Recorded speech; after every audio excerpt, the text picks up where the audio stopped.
Hi, my name's Robin Dunford. I'm a Senior Solution Architect with Inera, now part of Atapon. And I'm going to talk to you today about our solution for going from unstructured Microsoft Word content through to NISO STS XML.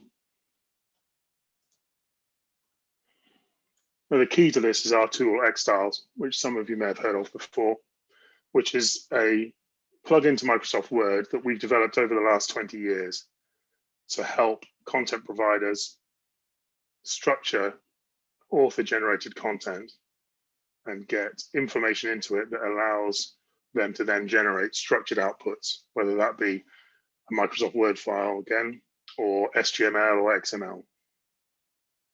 And for more than 10 years, we've been working with standards publishers with this tool. ISO was our first standards customer, and we configured eXtyles for them over 10 years ago to allow them to convert their Microsoft Word documents first to ISO STS XML, and then more recently to NISO STS. And since ISO came on board, we've worked with a number of other standards publishers, both inside and outside the ISO network, who have now adopted eXtyles. So as I said, eXtyles is a way of getting structure into Word documents.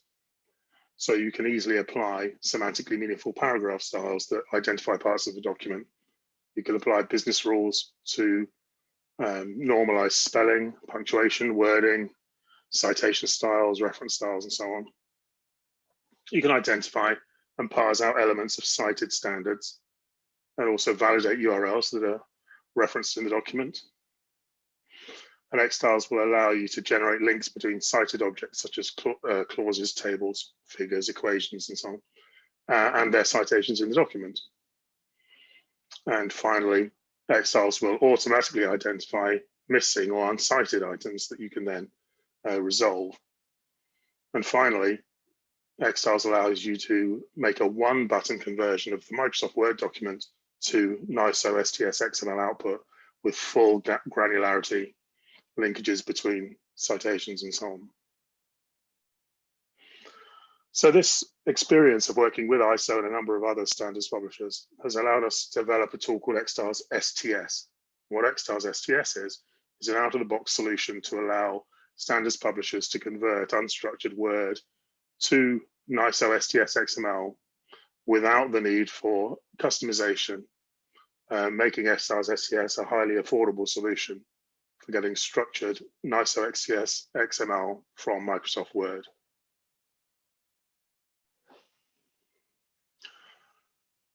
So this is a typical document as you might find it prepared by a committee. So you can see that the paragraph styles that have been used, in this case, we've got a mixture of things like normal, which are just the built-in word styles. And then we've also got some styles from a template that the committee had been supplied by, but there's no real overall pattern to how well the template's been applied. In some cases it's been applied properly, and in other cases the authoring group have just used built-in styles. So I'm going to skip ahead a little bit some of the preparation work that you would do in eXtyles. This document has been activated, which essentially means prepared for use with eXtyles. And then it's also been styled using the eXtyles style palette. And the style palette is a tool that allows you to apply a constrained list of paragraph styles to the document quickly and easily, and make sure that the styles that are in use are the right ones for your content. The next step is auto-redact, which is a set of sophisticated find and replace dictionaries which allow you to apply business rules around spelling, around punctuation and spacing, and so on. And these can be highly tailored to your content if you need to. And they can also be applied just to specific paragraph styles. So if you have a style that a change that you only want to make to normative references, for example, then you can do that and it won't change the same text if it's found elsewhere. So that's running through a set of these rules at the moment. making the changes and making sure that the wording and the spelling obeys your business rules. And eXtyles STS comes with a set of predefined rules, but these can be expanded out if you need rules to cover other situations or other constructs.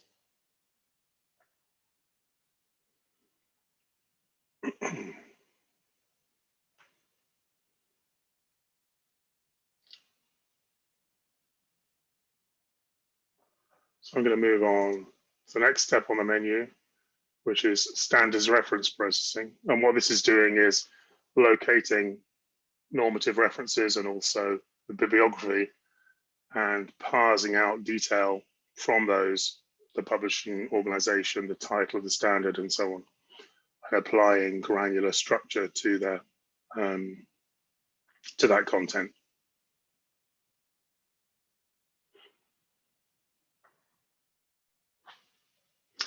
So we get an alert telling us there are 2 unknown references.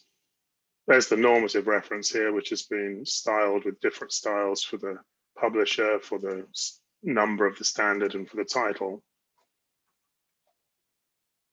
And at the end here, we've got, again, some standards that have been parsed out into the different entities within the standard. But then we've got a couple of pieces of what you might call gray literature that don't follow that same pattern. And so we haven't really applied much structure here apart from identifying the number of the reference and also tagging the year of publication.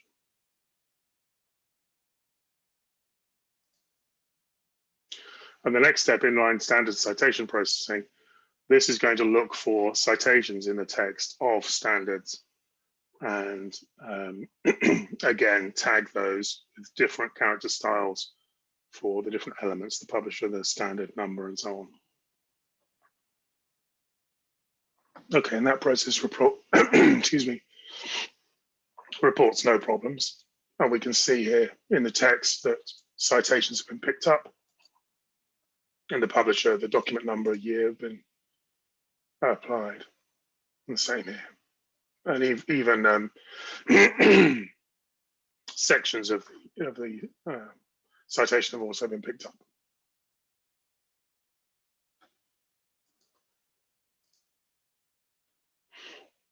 What URL checking does is it looks for anything in the document that looks like a URL and actually essentially tries to ping that URL across the internet and sees what happens.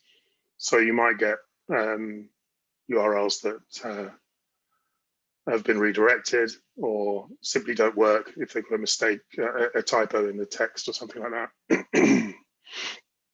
And you might get a URL where a username and password is required to access the content. So we would warn you about that because that might be important to know that the content's not freely available to all readers necessarily. Okay, so we've got a message here telling us that there's one issue with URLs. And we can see here that the URL is actually in a footnote.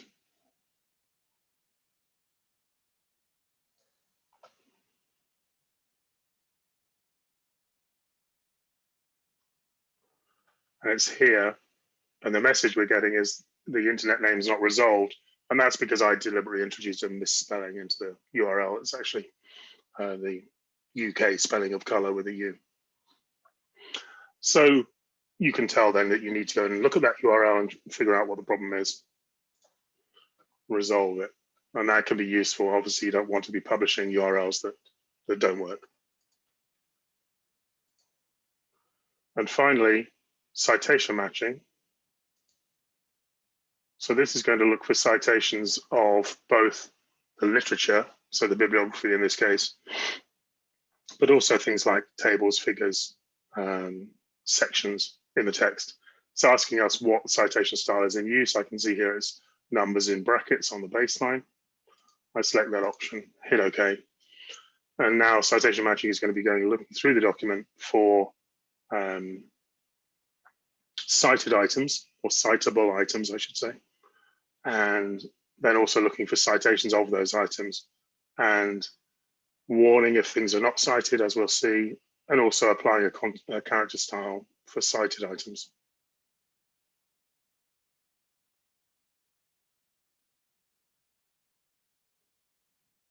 And ultimately, these links between cited items and their citations will be reflected in the XML.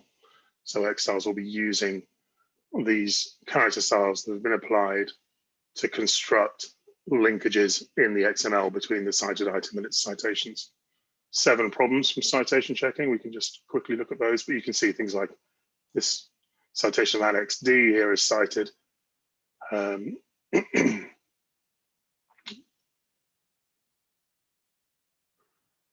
Citations of a section there and of a bibliographic reference there.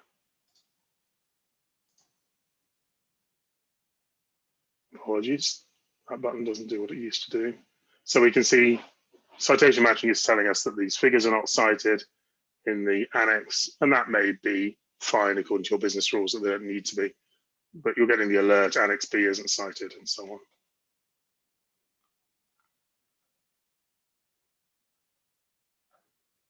And finally, we now have this one button export to XML. And obviously you might want to have an editing step that goes ahead at some point here as well, once that structure is into the Word document before exporting to XML.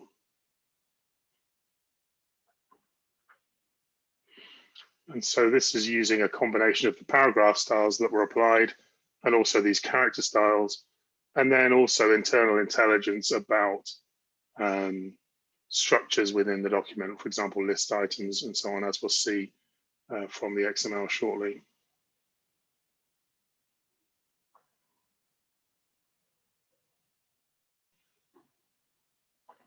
So we get a message telling us that the export's been successful. And here we have the XML. And you can see that, for example, although in the Word file, this is just a generic front matter heading,